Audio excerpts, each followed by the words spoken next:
नमस्कार, आप सभी का सिलेक्शन आइडिया विद केपी में हार्दिक स्वागत है। मैं कृपाल सिंह आप सभी के समक्ष उपस्थित हूँ। बहुत सारे सवाल थे, बहुत सारे दोस्तों ने फ़ोन भी किया, मैसेज भी किया फेसबुक पे।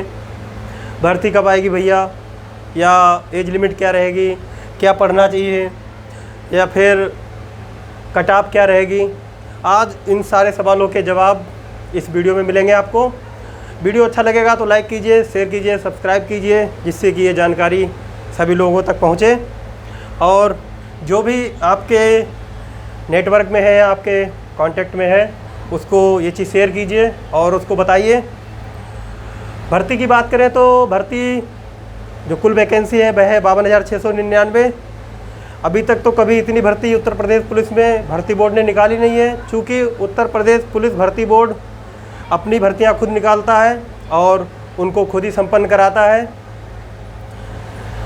कुल भर्तियों की अगर बात की जाए या कुल पदों की बात की जाए तो नागरिक पुलिस के पद हैं 41,811 जो कि ज़िलों में तैनात होते हैं। उसके बाद पीएसी के पद हैं 8,540 जो कि बटालियन में रहते हैं। और ये जो भर्ती है या जो सेवा है या ये जो जॉब है, ये उत्तर प्रदेश स्टेट में ही ड्यूटी करनी पड़ती है। हालांकि चुनाव के टाइम पे ड्यूटी अदर स्टेट में भी जाती है, जैसे कि तेलंगाना हो गया, तमिलनाडु हो गया, या पश्चिम बंगाल, या फिर अदर स्टेट में, जहाँ से भी स्टेट अगर मांग लेगा तो अदर स्टेट में चुनाव ड्यूटी के लिए जाना पड़ता है। उसके बाद फायरमैन के 1007 पद हैं। बहुत सी बातों का जवाब इस वीडियो में ये मिलेगा कि एज लिमिट क्या रहेगी। अगर एज लिमिट की बात की जाए तो पहले कुछ वैकेंसीज़ में, जैसे कि 2016 तक या 2000 बात की जाए उसके आगे 2018 तक, तब एज लिमिट जो सामान्य वर्ग की रहती थी वह रहती थी 18 से 24 या 18 से 25। लेकिन इस बार क्या है, इस बार एज लिमिट जो है आपकी वह बढ़ भी सकती है और घट भी सकती है। अगर घटेगी तो 18 से 23 साल रहेगी, और अगर बढ़ेगी जैसे कि पश्चिम बंगाल या राजस्थान सरकार की बात करें, या फिर SSC GD में CRPF की बात करें, तो उसने कोरोना की जो समस्या थी, कोरोना काल के टाइम पे कोई भी भर्ती नहीं हो पाई थी, तो उन्होंने क्या किया था, उन्होंने एक अलग से रिलैक्सेशन या छूट दी थी। जैसे कि सामान्य वर्ग की जो आयु सीमा है उसको बढ़ा देंगे। जैसे ये अगर 18 से 23 है, अगर छूट मिलेगी तो इस वाले गैप को बढ़ा दिया जाएगा, जैसे कि 18 से 25 कर दिया जाएगा। उस प्रकार से OBC के लिए बात की जाएगी तो 3 वर्ष की छूट रहेगी, और SC और ST के लिए 5 वर्ष की छूट रहेगी। तब ये OBC के लिए हो जाएगा 18 से 28 साल, क्योंकि 25 वर्ष में 3 वर्ष और जोड़ देंगे तो 28 हो जाएगा। और SC और ST के लिए बात करें तब हो जाएगा ये 18 से लेकर, अगर इसमें बात की जाए तो 18 से 30 साल, क्योंकि फिर इसमें 5 साल और जुड़ जाएगा। SC और ST के लिए बहुत ही सुनहरा मौका है, बहुत ही अच्छा चांस है। मेहनत करिए, पढ़िए। अब अगर बात की जाए कि बहुत से लोग पूछते हैं भैया क्या पढ़ना चाहिए, तो जो मुझे सही लगता है वो मैं आपको बता रहा हूँ। हिंदी के लिए आप नालंदा की बुक ले लीजिए, या नालंदा की बुक के जो राइटर हैं वो है पृथ्वीनाथ पांडे, डॉक्टर पृथ्वीनाथ पांडे नाम है उनका। और या फिर आप लुसेंट की बुक ले लीजिए हिंदी के लिए, या अन्य कोई राइटर जो आपको अच्छा लगता हो। मैथ की अगर बात की जाए तो मैथ का बेसिक कॉन्सेप्ट क्लियर कीजिए। बेसिक कॉन्सेप्ट के लिए एक बुक आती है एरिहंत की एक बुक आती है मैथ की, उसका नाम है बोर्ड मास करके है। ज़्यादा महंगी भी नहीं है, 109 रुपये की होती है ये मात्र।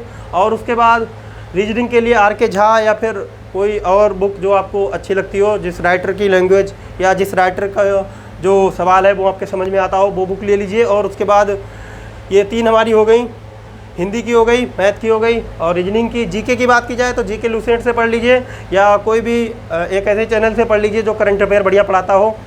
और अपने डॉक्यूमेंट्स अभी से कंप्लीट करा लीजिए। डॉक्यूमेंट की अगर बात की जाए तो जब आपका एग्ज़ाम होगा, अभी आप एग्ज़ाम क्लियर कर लेंगे तो क्लियर होने के बाद एक कट ऑफ लगेगी, तब आपको डॉक्यूमेंट वेरिफिकेशन के लिए बुलाया जाएगा। मैं चाहूँगा कि आप सभी सिलेक्ट हो जाओ और आप सभी का डॉक्यूमेंट वेरिफिकेशन के लिए कॉल आए। डॉक्यूमेंट वेरिफिकेशन में आपका जाति प्रमाण पत्र, निवास प्रमाण पत्र, या आधार कार्ड, या फ़ोटो जो आपने अभी अप्लाई करेंगे जब आप फॉर्म तब लगाए जाएंगे, वही सारी चीज़ें आपकी चेक की जाएंगी। इसलिए फार्म भरते समय सबसे ध्यान रखने वाली बात यह है कि अपना जाति या जिसको कास्ट सर्टिफिकेट बोलते हैं उसको सही करा लीजिए बिल्कुल। माता पिता के नाम में गलती नहीं होनी चाहिए, अपने नाम में गलती नहीं होनी चाहिए, निवास प्रमाण पत्र में निवास स्थान सही होना चाहिए, थाने का नाम सही होना चाहिए, पोस्ट का नाम सही होना चाहिए, तहसील का नाम सही होना चाहिए, डिस्ट्रिक्ट का नाम सही होना चाहिए, पिन कोड सही पड़ा होना चाहिए। ये सारी चीज़ें आप अभी से चेक कर लीजिए, क्योंकि जब भर्ती आ जाएगी और आप तैयारी करने लगेंगे तब आपको इन सारी चीज़ों के लिए समय नहीं मिल पाएगा।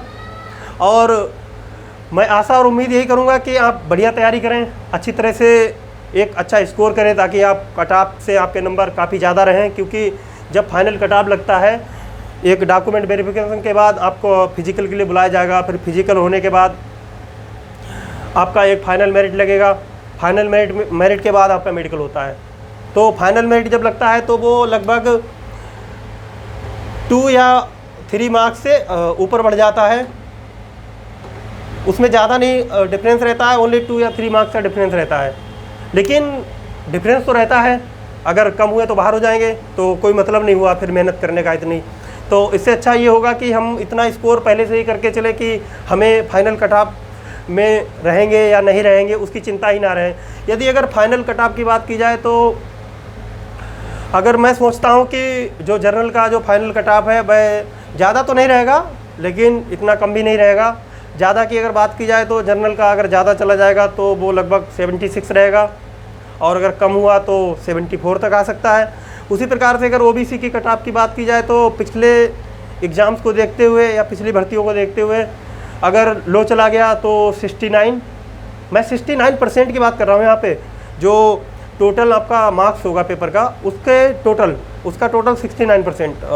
अगर हाई चला गया ओबीसी का तो आपका यही रहेगा 71 या 72%। इस तरह से अगर बात की जाए एससी के लिए तो एससी के लिए हाईएस्ट रहेगा 61 से लेके या 61% से लेके 62% तक, और लो रहेगा उसका 58 से 59%। एसटी के लिए इससे भी थोड़ा डाउन चला जाएगा, उसका हाई रहेगा लगभग 53% और लो रहेगा 51%। तो मैं ये चाहूँगा कि आप लोग बढ़िया पढ़िए, बहुत अच्छी तरीके से पढ़िए, खूब मेहनत कीजिए, मैथ को समय दीजिए, रीजनिंग को समय दीजिए, हिंदी को भी समय दीजिए, और सामान्य ज्ञान को भी बढ़िया से पढ़िए। सोचने वाली कोई बात नहीं है, भर्ती आएगी। भर्ती में देरी जो है वो बस इसीलिए हो रही है क्योंकि टेंडर निकल चुका है। कंपनी का टेंडर पास होते ही बहुत ही निष्पक्ष और बिल्कुल पारदर्शिता से भर्ती की जाएगी। कहीं भी कोई चीज़ ऐसी नहीं आएगी जो आपके मन में संदेह पैदा करे। बहुत पद है, 52,699, एक स्वर्णिम अवसर है, एक गोल्डन चांस है अपने सपनों को पूरा करने के लिए, माँ बाप के सपनों को पूरा करने के लिए, और अपने शुभचिंतकों को गर्व महसूस करने का एक पल दो आप लोग।